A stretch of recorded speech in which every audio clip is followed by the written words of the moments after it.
So when it comes to analysing the snatch, we're going to be taking 6 key frames from this video. The start position, the end of the first pull, mid-thigh position, maximal extension, the receive, and the finish position. And then from there then, each of those phases is going to have some key performance indicators that we are looking to see if they were successful or not. So the first one, the start position. Now the start position is the one frame before the barbell moves up off the floor. So I'm going to be going to the exact point when that barbell moves, which is here. Okay, and all I'm going to do then is take a screen print of that image.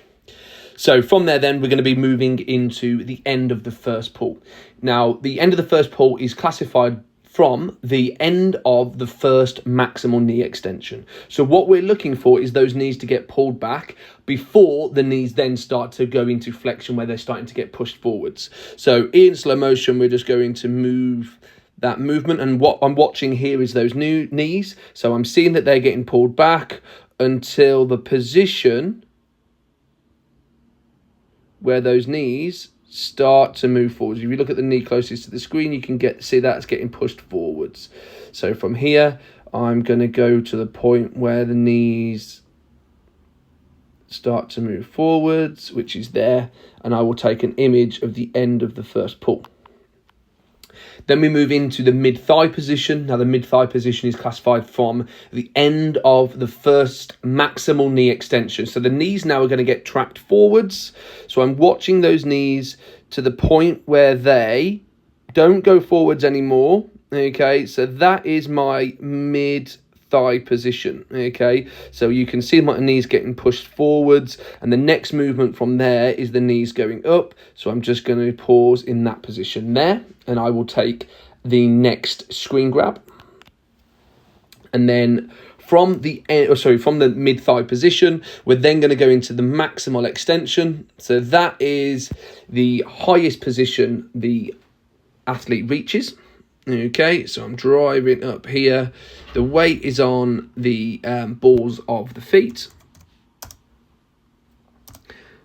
and the bar is against our body here. Okay, and I will take that screen print there.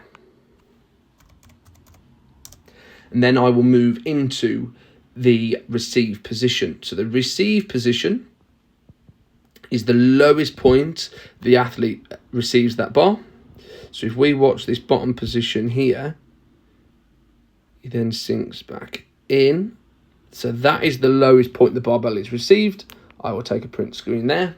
And then the last one is the finish position. So that's all the way up before the athlete drops the bar, which is that image there.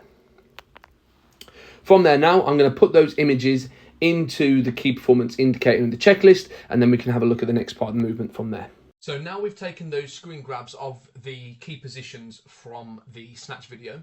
I've now inserted them into our weightlifting checklist and put them into each of the sections. So we've got the start position, and we've got the 3 points that we are looking to achieve. So all I'm going to be doing is just adding a tick or a cross to each of those areas. So for example, in the start position, the bar is over the midfoot.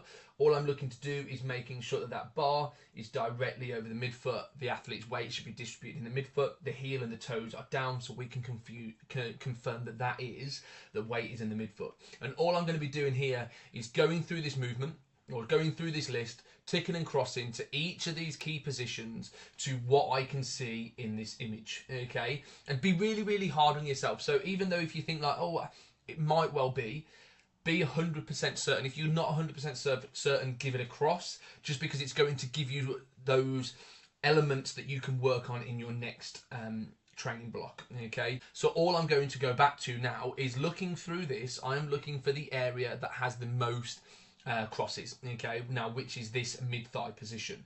So the areas that I failed on is the athlete's weight remains in the midfoot, the heels are lifted, so obviously that's incorrect, and the shin angle is vertical when viewed from the side, and obviously the knees are pushing towards the toes. So the movements that this is showing me that I can do that's going to really help improve this area are movements such as high hang snatches. It might even be high block work, so the bar starts in a static position, just so I can really try and reinforce and expose myself to driving through the midfoot, okay, getting into my maximal extension rather than coming up onto my toes too soon, okay. And then at the end of this training block, so it might well be a 16-week training block, I will do something very similar to this, and all I'm looking for there is that those areas have improved, and hopefully I then can extract some more data to help me create my next program.